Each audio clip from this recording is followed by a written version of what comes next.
대인관계에서 나를 만만하게 보지 못하게 하는 5가지 심리 기술. 안녕하세요.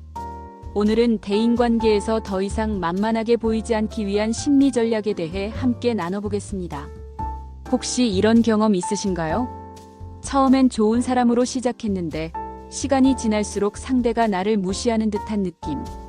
어느 모임에서는 늘 내가 뒷정리를 하게 되고 가끔은 농담이라는 핑계로 나를 깎아내리는 말에도 그냥 웃고만 있어야 할 때. 그럴 때 문득 이런 생각이 들죠. 내가 뭔가 잘못했나? 내가 너무 착하게 굴었나? 하지만 결론부터 말씀드리자면 문제는 착함이 아닙니다. 문제는 경계가 없는 착함이라는 거예요. 사람들은 여러분의 본성보다 여러분이 자신을 어떻게 대하는지를 보고 그에 맞춰 반응합니다. 오늘은 나를 무시하지 못하도록 그러나 품위 있게 기선을 제압하는 5가지 심리 기술을 알려드릴게요. 첫 번째는 경계선의 심리학입니다.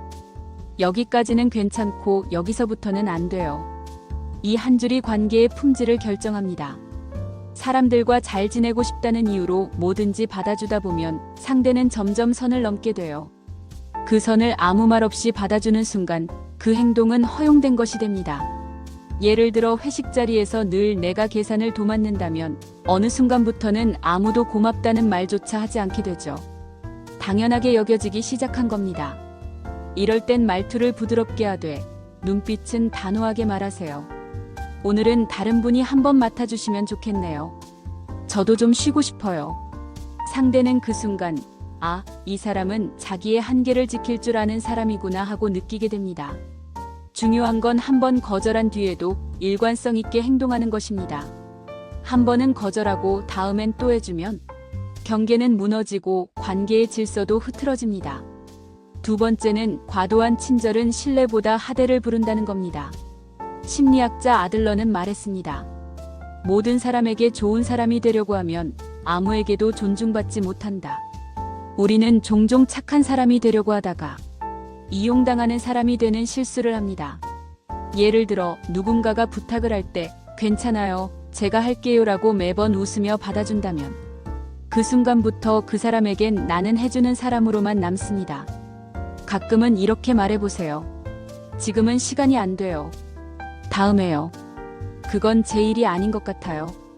상대는 처음엔 놀랄 수 있지만 곧 여러분을 경계가 있는 사람으로 인식하게 됩니다. 그리고 그런 사람은 결코 쉽게 무시할 수 없죠. 세 번째는 말투와 표정의 힘입니다. 대인관계에서 말보다 중요한 게 바로 태도입니다. 겸손한 말도 흔들리는 눈빛과 불안한 자세로 말하면 상대에게는 약함으로 보일 수 있어요. 예를 들어 누군가가 무례한 말을 농담처럼 던졌을 때 아하하 하고 그냥 웃어넘기면 그 사람은 다음엔 더 수위 높은 말을 던질 겁니다. 이럴 땐 웃지 말고 눈을 바라보세요. 그리고 조용히 차분하게 말합니다. 그 말은 좀 선을 넘으셨어요. 그런 얘긴 듣기 불편하네요. 말의 강도보다 중요한 건 말의 방향입니다. 감정을 억누를 필요는 없어요. 침착한 말투 안에 담긴 감정은 오히려 더 깊이 전달됩니다. 네 번째는 칭찬을 무기로 쓰는 사람을 경계하라입니다. 이런 말 들어보셨죠? 너밖에 없잖아. 넌 착하니까 이것 좀 해줘. 처음엔 칭찬처럼 들리지만 사실은 책임 전가입니다. 자신의 이익을 위해 타인의 착함을 이용하는 대표적인 패턴이죠. 이럴 때 가장 좋은 대응은 그렇게 말씀하시면 좀 부담스럽네요. 또는 제가 도와드리고 싶지만 지금은 어렵습니다. 칭찬이라는 포장 속에 의도된 부탁이나 압박이 숨어 있을 땐 내 감정을 솔직하게 표현하세요. 그 순간 상대는 아, 이 사람은 쉽게 흔들리지 않는구나 라고 느낍니다. 5번째, 그리고 마지막 방법은 침묵과 응시의 기술입니다. 말로 설명하지 않아도 때론 말 없는 반응이 더 강력한 메시지를 전달합니다. 예를 들어 누군가 무례한 발언을 했을 때 아무 말 없이 그 사람을 바라보세요.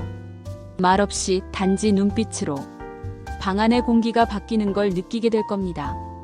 그리고 한마디. 그 말 다시 생각해 보셔야 할 것 같네요. 이 한마디는 수많은 항변보다 더 강합니다. 침묵은 회피가 아니라 능동적인 기선 제압입니다. 상대에게 나는 이 상황을 불편하게 느끼고 있고 무시하지 않을 것이다. 라는 신호를 보내는 가장 품위 있는 방식입니다. 그럼 마지막으로 오늘 알려드린 5가지 기억하시나요? 경계선은 내가 먼저 그어야 한다. 착하지만 이용당하지 말자. 말투와 표정으로 자신감을 표현하자. 칭찬을 가장한 조종을 단호히 거절하자. 침묵과 눈빛으로 기선을 잡자. 대인관계에서 중요한 건 내가 어떤 사람이냐보다 상대가 나를 어떻게 인식하느냐입니다. 착한 사람이 존중받는 게 아니라 자기 자신을 존중하는 사람이 존중받습니다. 지금까지 착한 사람이라는 이유로 상처받았다면 이제는 당당한 사람이 되세요. 품위를 지키되 기선을 놓치지 마십시오. 그게 당신을 지키는 힘입니다. 구독과 좋아요는 저에게 큰 힘이 됩니다. 감사합니다.